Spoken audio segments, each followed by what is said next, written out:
Hi, എല്ലാവർക്കും Lalees crazy ഹാക്സിലേക്ക് സ്വാഗതം. ഞാനിന്ന് വന്നിരിക്കുന്നത് സൂപ്പർ ടേസ്റ്റുള്ള ഒരു ഗ്രീൻ പീസ് കറി ആയിട്ടാണ്. അപ്പോൾ ഈ കറി ഇഷ്ടപ്പെടുകയാണെന്നുണ്ടെങ്കിൽ സബ്സ്ക്രൈബ് ചെയ്യാനും ലൈക്ക് ചെയ്യാനും ഒന്നും മറക്കരുത്. അപ്പോൾ നമുക്ക് ഈ അടിപൊളി കറി എങ്ങനെയാണ് തയ്യാറാക്കണമെന്ന് നോക്കാം. അപ്പോൾ നമുക്ക് തുടങ്ങാം.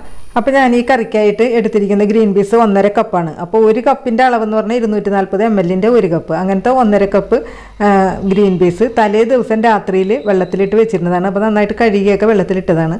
അപ്പോൾ നമുക്കൊരു 10 മണിക്കൂറെങ്കിലും നമുക്കിത് ഇതേപോലെ വെള്ളത്തിലിട്ട് കിട്ടണം കേട്ടോ. എന്നാലും മാത്രമേ നമുക്ക് കുക്കറിൽ ഒരു വിസിലിൽ നമുക്കിത് വേവിച്ചെടുക്കാൻ പറ്റുള്ളൂ. അപ്പോൾ നമ്മളത് ആ വെള്ളമൊക്കെ മാറ്റിയിട്ട് നമ്മൾ ഇതേപോലെ ഒരു കുക്കറിലേക്ക് ഇത് ആക്കി കൊടുക്കുക. അപ്പോൾ നല്ല രീതിയിൽ കുതിർന്നാൽ മാത്രമേ നമുക്ക് ഒരു വിസിലും കൊണ്ട് നമുക്കിത് വെന്ത് കിട്ടുള്ളൂ കേട്ടോ.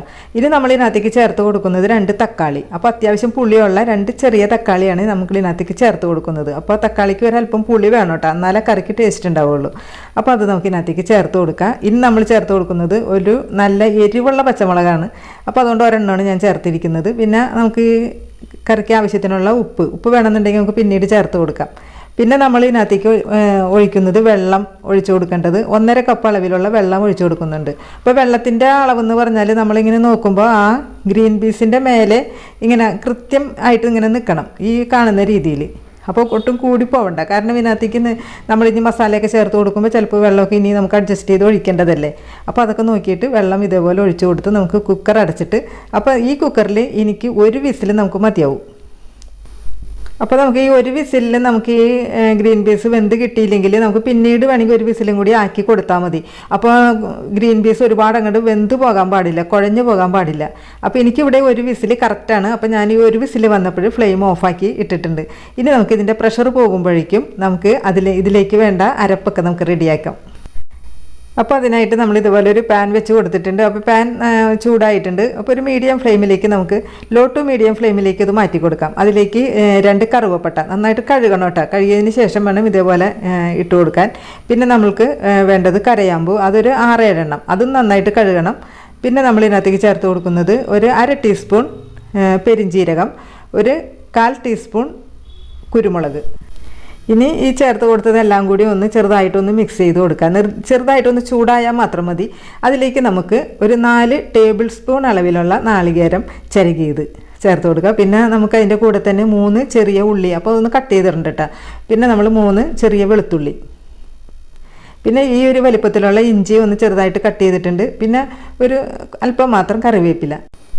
ഇനി നമുക്കിതെല്ലാം കൂടി ചേർത്തിട്ടൊന്ന് മിക്സ് ചെയ്ത് കൊടുക്കാം. അപ്പോൾ ഏകദേശം ഒരു 3 മിനിറ്റ് നേരം മതിയാവും കേട്ടോ. അപ്പോൾ 3 മിനിറ്റ് നേരം കൊണ്ട് നമുക്കിതൊരു ലൈറ്റ് ഗോൾഡൻ കളറ് ആവും. അപ്പോൾ ഈ ഒരു രീതി ആവണ സമയത്ത് നമുക്കിതിനകത്തേക്ക് പൊടികളൊക്കെ ചേർത്ത് കൊടുക്കാം. അപ്പോൾ ആദ്യം നമുക്കിതിനകത്തേക്ക് ഒരു 1/4 ടീസ്പൂൺ അളവിലുള്ള മഞ്ഞൾപ്പൊടി ചേർത്തിട്ട് ഒന്ന് മിക്സ് ചെയ്ത് കൊടുക്കാം. അപ്പോൾ മഞ്ഞൾപ്പൊടിക്ക് ഒരു ഇത്തിരി മൂപ്പ് കൂടുതലാണ് കേട്ടോ.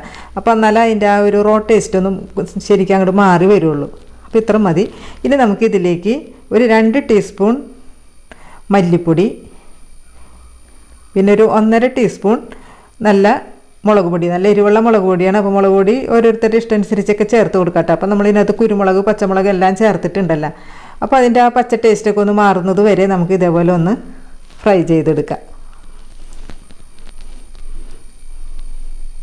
അപ്പോൾ ഇത്ര മതി. അപ്പോൾ നമുക്ക് ഇത് നമുക്കിനി ഒരു മിക്സിയുടെ ബ്ലെൻഡറിലിട്ട് നമുക്കിതൊന്ന് അരച്ചെടുക്കാം. അപ്പോൾ അരയ്ക്കുന്നതിന് മുന്നേ നമുക്കിത് ചൂടാറിയതിന് ശേഷം വേണം കേട്ടോ നമുക്ക് ഇതേപോലെ ഒന്ന് പൊടിച്ചെടുത്തിട്ട് വേണം നമുക്ക് അരച്ചെടുക്കാനായിട്ട്. അപ്പോൾ പൊടിച്ചെടുത്തിട്ടുണ്ട്. അപ്പോൾ അതിന് ശേഷം നമുക്ക് ഇതിലേക്ക് ആവശ്യത്തിനുള്ള വെള്ളമൊക്കെ ഒഴിച്ചിട്ട് നമുക്കിതൊന്ന് അരച്ചെടുക്കാം.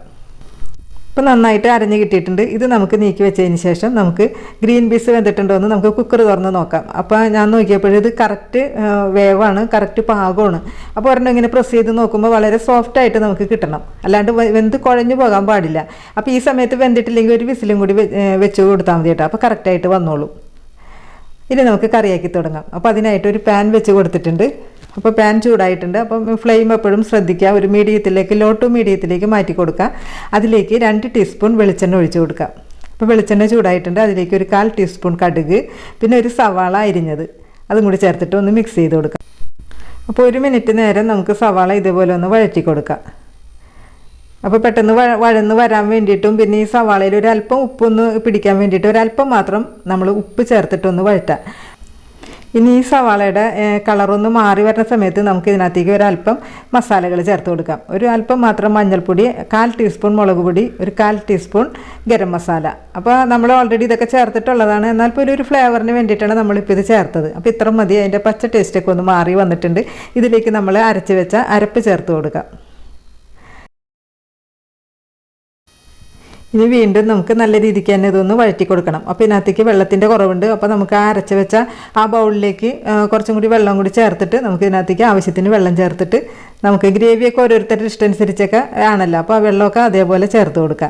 അപ്പോൾ ഇതിലേക്ക് നമ്മൾ ഇനി തിളച്ചതിന് ശേഷം നമുക്ക് ഗ്രീൻ പീസ് ഇട്ടതിന് ശേഷം ഒരു 3 മിനിറ്റ് നേരമെങ്കിലും നമുക്ക് നല്ല രീതിയിൽ തിളച്ച് വരണം കേട്ടോ. കാരണം ആ ഗ്രീൻ പീസിൽ ഇതിൻ്റെ മസാലയൊക്കെ നന്നായിട്ട് പിടിക്കണം. അപ്പോൾ ഒരു 3 മിനിറ്റ് നേരം നല്ല രീതിയിൽ നമുക്ക് ഇതേപോലെ തിളപ്പിച്ചെടുത്തിട്ടുണ്ട്. അപ്പോൾ അടിപൊളി ടേസ്റ്റിലാണ് നമുക്കിത് കിട്ടിയിരിക്കുന്നത്. ഇനി നമുക്ക് ഇതിനകത്തേക്ക് ചേർത്ത് കൊടുക്കേണ്ടത് അല്പം മല്ലിയില. ഇനി എല്ലാം കൂടി ചേർത്തിട്ട് വീണ്ടും ഒന്നും കൂടി മിക്സ് ചെയ്യുക. അപ്പോൾ ഇത്രേ ഉള്ളൂ പരിപാടി. അപ്പോൾ നമ്മളുടെ ഈ ഗ്രീൻ പീസിൽ നല്ല അടിപൊളിയായിട്ട് ഇതിൻ്റെ മസാലയൊക്കെ പിടിച്ചിട്ടുണ്ട് കേട്ടോ. അപ്പോൾ നമ്മളതൊന്ന് പ്രത്യേകം ശ്രദ്ധിക്കണം. ആ മസാലയിൽ കിടന്നിട്ട് ഒരു 5 മിനിറ്റ് അല്ലെങ്കിൽ ഒരു 3 മിനിറ്റെങ്കിലും നമ്മൾ നന്നായിട്ട് ഇതൊന്ന് തിളപ്പിച്ച് നല്ലവണ്ണം ഒന്ന് വഴറ്റിയെടുക്കണം.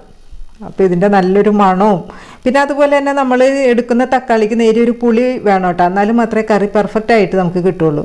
അപ്പോൾ ഞാനിപ്പോൾ ഇത് നോക്കിയപ്പോൾ കറക്റ്റ് ആ പുളിയും ഉപ്പും എരിവും എല്ലാം കറക്റ്റാണ്. അപ്പോൾ അതിൻ്റെ ഗ്രേവിയൊക്കെ കണ്ട സൂപ്പർ ടേസ്റ്റിൽ നമുക്കിത് തയ്യാറാക്കി എടുത്തിട്ടുണ്ട്.